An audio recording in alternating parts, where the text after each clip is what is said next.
Partie 3, déterminisme, responsabilité et autonomie. Nous avons vu que la liberté peut être remise en question par nos propres désirs et par les mécanismes inconscients qui influencent notre comportement. Mais le problème devient encore plus profond lorsque nous introduisons la notion de déterminisme. Qu'est-ce que le déterminisme? Le déterminisme est l'idée selon laquelle les événements ont des causes.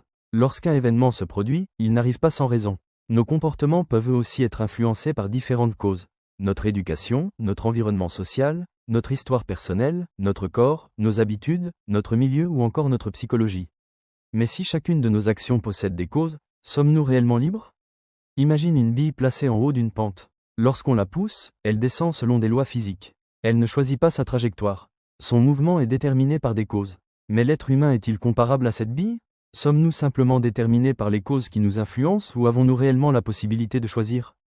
C'est l'un des grands problèmes de la philosophie de la liberté. Si je suis entièrement déterminé, comment pourrais-je être responsable de mes actes? Mais si je suis totalement libre, comment expliquer l'influence de mon histoire, de mon environnement et de toutes les causes qui participent à la formation de ma personnalité?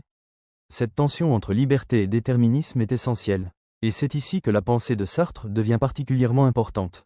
Pour Sartre, l'être humain est profondément libre. Il ne peut pas échapper à la nécessité de choisir. Même lorsque nous prétendons ne pas choisir, nous faisons encore un choix. Refuser de décider peut lui-même être une manière de décider.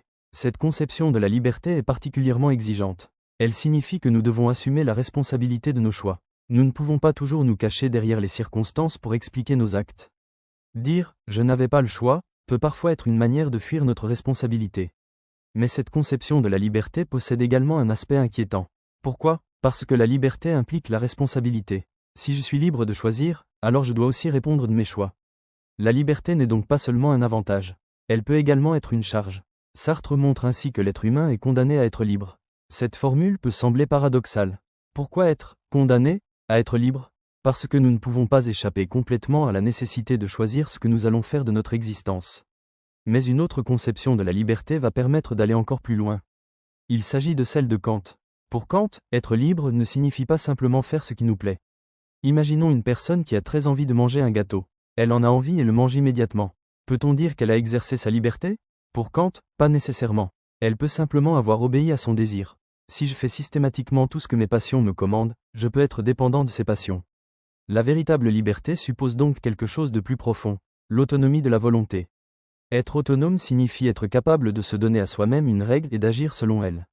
La liberté ne consiste donc pas simplement à suivre ses désirs. Elle consiste à pouvoir déterminer rationnellement sa conduite. Voilà une distinction fondamentale à retenir pour le bac. Faire ce que je veux n'est pas nécessairement être libre. Je peux être esclave de mes désirs. À l'inverse, je peux renoncer volontairement à un désir immédiat afin de réaliser un choix que je considère comme plus important. Prenons un exemple. Tu souhaites obtenir une excellente note au bac. Tu as envie de passer toute la soirée sur ton téléphone. Mais tu décides de poser ton téléphone et de réviser. Tu renonces donc à un désir immédiat. Pourtant, cette renonciation peut être une manifestation de ta liberté. Pourquoi? Parce que tu n'obéis pas simplement à ton envie du moment. Tu es capable de réfléchir à ce que tu veux véritablement et d'organiser ton comportement en fonction de cette décision. Nous découvrons alors une conception plus exigeante de la liberté. Être libre, ce n'est pas seulement avoir plusieurs possibilités. C'est aussi être capable de se déterminer soi-même. Et cette idée nous permet maintenant de réunir les différentes conceptions étudiées. La liberté peut être comprise comme absence de contrainte. Elle peut être conçue comme maîtrise de soi. Elle peut être confrontée au problème du déterminisme.